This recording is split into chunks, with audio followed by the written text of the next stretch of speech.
Yes and no, because I agree with what you're saying in that there was like the shows I used to go to way back when, there was an element of danger in a lot of them. They were, you know, uh, untraditionally sort of set up. I remember there was like an illegal club on Avenue C I went to once, a Sin Club, that got shut down because someone was being like shot or stabbed or something outside. And uh, I mean, yeah, there are ways for that to come back. I know some of my artists try to like stage stuff outside of the traditional system of booking shows. Like, I mean, Radiohead certainly does that. Arcade Fire certainly does that. You know, I mean, why else would you play a week of shows in a church to warm up for your new record? You know, so there's definitely people who are thinking of that thing. The other thing that needs to happen is, and this ties into the bigger business stuff that you said we might discuss, um, is there's going to be in my opinion,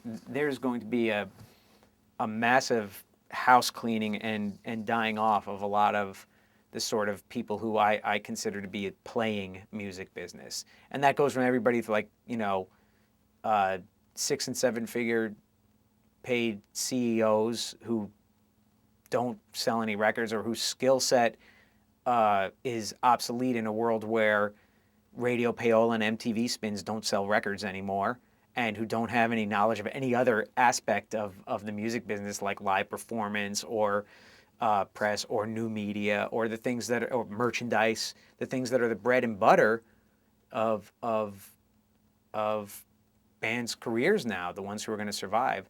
So there's going to be like massive purge, and a lot of people who do um, uh, sort of play at it. A lot of people who are sort of dilettantish, who don't take it as seriously as what you're talking about, like when the Stones tried to do their thing at Altamont, or other people tried to stage festivals outside of the norm.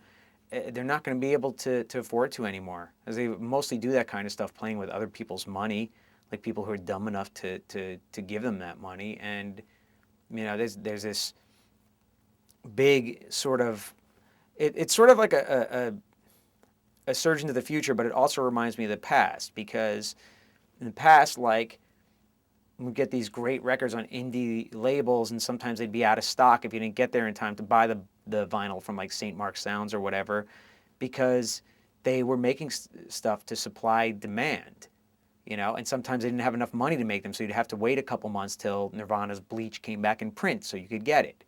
That same kind of thing is happening, except it's more, obviously it's more available with music on the internet, but the principle, if I'm getting that across, is the same. You have to be able to sustain yourself in your own career. You can't look to you know, Daddy Warbucks to do it for you anymore, because he's busted.